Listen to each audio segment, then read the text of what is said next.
নাই কোন মাবুদ আল্লাহ ছাড়া, নাই কোন মাবুদ আল্লাহ ছাড়া, পড়লা ইলাহা লা ইলাহা মুহাম্মাদুর রাসূলুল্লাহ।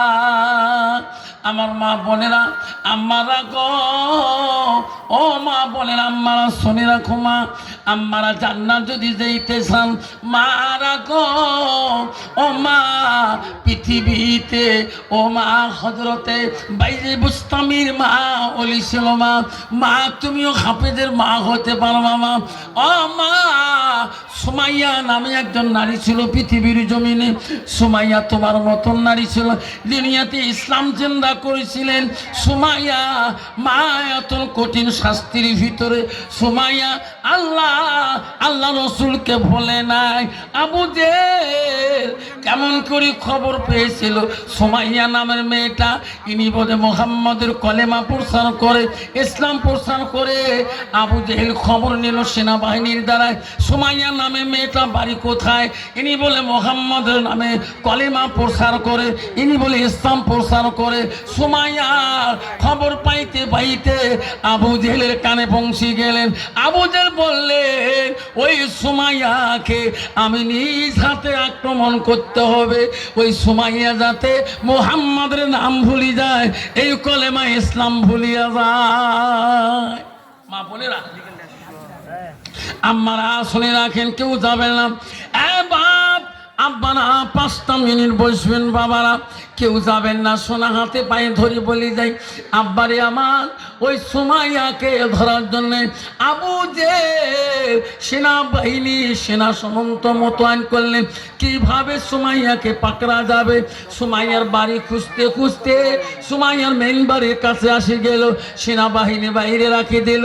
আবু জেহেল নিজে ডাকায় সুমাইয়ার নাম ধরি, ও সুমাইয়া কোথায় আছো তুমি? ঘরে বাইরে আসো। সুমাইয়া তখন নামাজের মস্তার মধ্যে ছিলেন। সুমাইয়া নামাজের অবস্থায় তো শুনে দিতে পারে না। বাবা, কোনো মেয়ে মানুষকে যদি কোনো স্বামীও ডাকায় নামাজ অবস্থা শুনে দিতে পারবে কি? অসম্ভব। সুমাইয়া নামাজের হালতে ছিল, আর বেঈমান আবু জেহেল বারবার সুমাইয়াকে ডাকতেছে, সুমাইয়া, ও সুমাইয়া রে, দরজা খুলি দে রে সুমাইয়া, দরজা খুলি দে। সুমাইয়া নামাজ শেষ হয় নাই, আবু জেহেলের রক্ত গরম হয়ে গেছে গো, দরজা খুলে না কেন? আবু জেহেল বেঈমান সুমাইয়ার দরজার মধ্যে এমন একটা লাথি মারলেন, এক লাথিতে দরজাটা ভাঙিয়ে দিয়ে দিলেন। ভাঙা দেওয়ার পরে ঢুকি দিয়ে দেখে রে সুমাইয়া নামাজের হালতে আছে। বেঈমান আবু জেহেল সুমাইয়াকে নামাজের মশলাতে চুলের বুটি গুলা পেঁচিয়া ধরলেন। মা বোনেরা, আম্মারা শুনুন, দিন ইসলাম কেমন করে প্রচার করছে মা বোনেরা। সুমাইয়া নামে নারী একজন। আম্মারা শুনি রাখুন, তোরাও নারী মা, তোমরা মহিলা মা, তোরাও বেদ থেকে আলেম ওলামা মুফতি মুহাদ্দিস হাফেজ বহুত জ্ঞানী গুণী মানুষ জন্ম নিচ্ছে। মা শুনি রাখে, সুমাইয়ার মাথার চুলের মুঠি পচড়ে ধরলেন। সুমাইয়া বললেন, আবু জেহেল আমার মাথার মুঠি ছেড়ে দাও।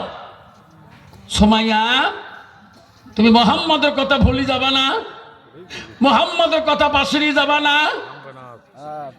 সুমাইয়া বলছে, না না আবু জেহেল রে, এ আবু জেহেল, আমার জীবন চলে যাবে রে, আমি সুমাইয়া রাসূলুল্লাহকে ভুলতে পারবো না।